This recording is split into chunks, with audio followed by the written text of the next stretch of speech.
Hi hello నమస్తే నా పేరు కాపిల్ల నరేష్ మీరు చూస్తున్నారు యుగురం టీవీ యూట్యూబ్ ఛానల్ ఫ్రెండ్స్ మొన్న నుండి అడుగుతున్నారు ప్రతి వీడియోలో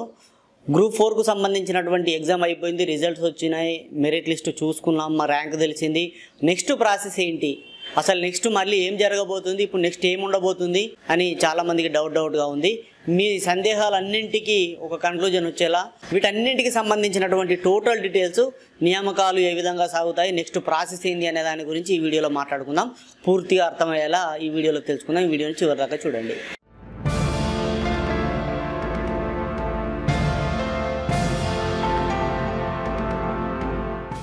ఫ్రెండ్స్ విషయంలోకి వెళ్ళే ముందు దయచేసి నా ఛానల్ను ఇప్పుడే చూస్తున్నట్లయితే ఇంకా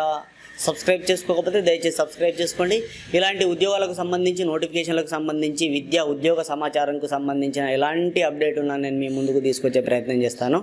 అయితే గ్రూప్ 4 కు సంబంధించి మొత్తం 9 రకాల శాఖలలో 9 డిపార్ట్మెంట్లలో 16 రకాలైనటువంటి జాబ్స్ ఇవ్వడం జరిగింది అంటే జాబులు 4-5 రకాలే ఉన్నాయి కానీ మొత్తం మీద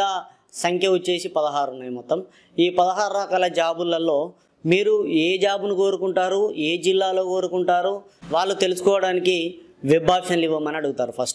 ఫస్ట్ ప్రక్రియ ఏంటంటే ఇప్పుడు వెబ్ ఆప్షన్స్ అన్నమాట అంటే మీరు ఏ జిల్లాలో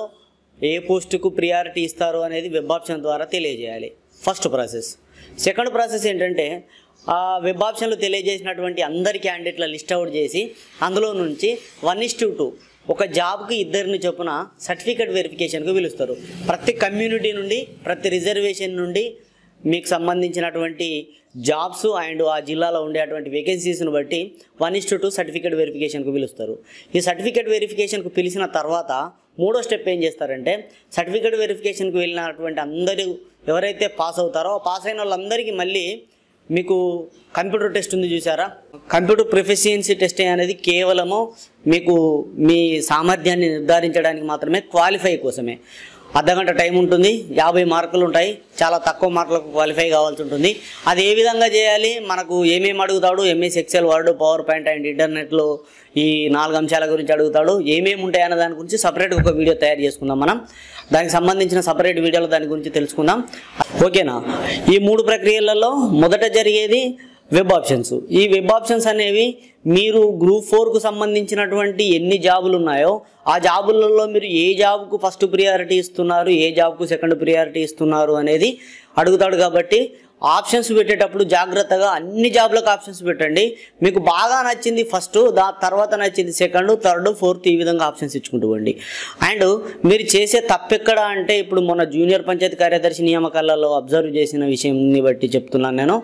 లోకల్ జిల్లాను సెలెక్ట్ చేసుకోవడంలో చాలామంది ముఖ్యంగా అమ్మాయిలు ఆడవాళ్ళు కొంచెం ఆలోచించలేకపోతున్నారు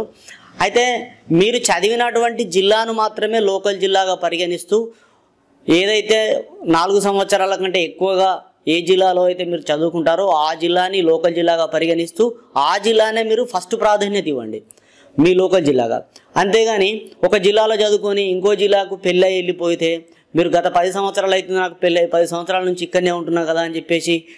మీ అత్తవారింటిని మీరు లోకల్గా జిల్లాగా మీరు వెబ్ ఆప్షన్లో చూపించినప్పుడు మీరు చదువుకున్న జిల్లా 1 నుంచి 10వ తరగతి వరకు చదువుకున్న జిల్లా వేరే జిల్లా అయినప్పుడు మిమ్మల్ని నాన్ లోకల్గా ట్రీట్ చేయబడుతుంది సో ఇట్లాంటి జాగ్రత్తలు పాటించండి ముఖ్యంగా మీరు 1వ తరగతి నుంచి 10వ తరగతి వరకు ఏ జిల్లా అయితే చదువుకుంటారో ఆ జిల్లానే లోకల్ జిల్లాగా మొదటి ప్రాధాన్యతగా చూపిస్తే మీకు లోకల్ జిల్లాగా సెలెక్ట్ అవుతుంది లోకల్ జిల్లాగా సెలెక్ట్ కాకపోతే ఏమవుతుంది అని అంటే లోకల్ జిల్లాలో మాత్రమే మనకు సంబంధించినటువంటి రిజర్వేషన్స్ కానీ మనకు సంబంధించినటువంటి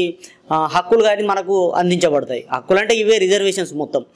ఏ రిజర్వేషను నాన్ లోకల్లో వర్తించదు మహిళా రిజర్వేషన్ కానీ కమ్యూనిటీ రిజర్వేషన్ కానీ పిహెచ్సి కానీ ఎక్స్ సర్వీస్ మెన్ కానీ ఇవి ఏవి వర్టికల్ రిజర్వేషన్స్ హారిజంటల్ రిజర్వేషన్స్ ఏవి కూడా మనకు అదర్ డిస్ట్రిక్ట్లో పనిచేయవు కాబట్టి మీ లోకల్ జిల్లానే ఫస్ట్ ప్రియారిటీగా తీసుకోండి ఇక్కడ వరకు జిల్లా వరకు ఓకే పోస్ట్ వచ్చేసి మీకు నచ్చిన పోస్ట్ తీసుకోండి ఏదైనా మనం ఉద్యోగం కోసమే కష్టపడ్డాం కాబట్టి ఏ ఉద్యోగం అయినా పర్లేదు అందులో మీరు ప్రియారిటీని బట్టి తీసుకోండి టైపిస్ట్ ఉన్న వాళ్ళు అంటే టైపింగ్ సర్టిఫికేట్ ఉన్న వాళ్ళు టైపిస్ట్కి ఫస్ట్ ప్రాధాన్యత కానీ లేని వాళ్ళు మామూలుగా జూనియర్ అసిస్టెంట్కు ఫస్ట్ ప్రాధాన్యత కానీ ఈ విధంగా ఇచ్చుకుంటే వెళ్ళండి సరిపోతుంది ఇవన్నీ జిల్లా పోస్టులు ఇవి 2 దీని తర్వాత కంప్యూటర్ ఎఫిషియన్సీ టెస్ట్ ఉంటుంది అంటే సర్టిఫికేట్ వెరిఫికేషన్ అయిపోయిన తర్వాత సర్టిఫికేట్ వెరిఫికేషన్లో ఏమేమి సర్టిఫికేట్ తీసుకెళ్లాలనేది మనము ఒక సెపరేట్ వీడియో చేసుకుందాం లేదు అని అంటే ఇంతకుముందు కూడా నేను ఒక వీడియో చేసిన దాదాపుగా సర్టిఫికేట్ వెరిఫికేషన్కి అన్ని అవే సర్టిఫికేట్లు ఉంటాయి, తీసుకెళ్ళండి. అండ్ ఈ లోకల్ జిల్లా నాన్ లోకల్ జిల్లాను ఏ విధంగా చూడాలి అనే వీడియో కూడా నేను చేయడం జరిగింది. లోకల్ అండ్ నాన్ లోకల్ లేదా లోకల్ నాన్ లోకల్ అని గూగుల్లో సెర్చ్ చేయండి, నా ఫోటోతో వీడియో వస్తుంది. చూడకపోతే చూడండి, దాన్ని చూసిన తర్వాతనే వెబ్ ఆప్షన్స్ పెట్టుకోండి. మీరు పాత జిల్లాల ప్రకారం వచ్చినటువంటి నోటిఫికేషన్ కాబట్టి, ఇది పాత నోటిఫికేషనే కాబట్టి 10 జిల్లాల నోటిఫికేషనే కాబట్టి 4వ తరగతి నుంచి 10వ తరగతి వరకు మ్యాక్సిమం ఎక్కడైతే చదివారో అది మీకు లోకల్ జిల్లా అవుతుంది కాబట్టి జాగ్రత్తగా చూసుకొని పెట్టుకోండి.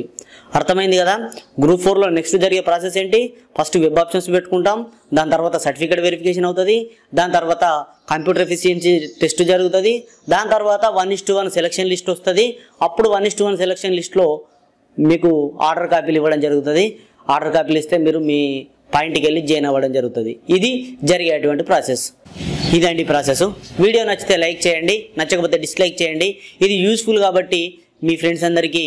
వాట్సాప్లలో ఫేస్బుక్లలో షేర్ చేస్తూ యుగురం టీవీ ఛానల్ని సబ్స్క్రైబ్ చేసుకుంటారని ఆశిస్తూ సదా విద్యాసేవలో యుగురం TV YouTube channel. Thank you everyone.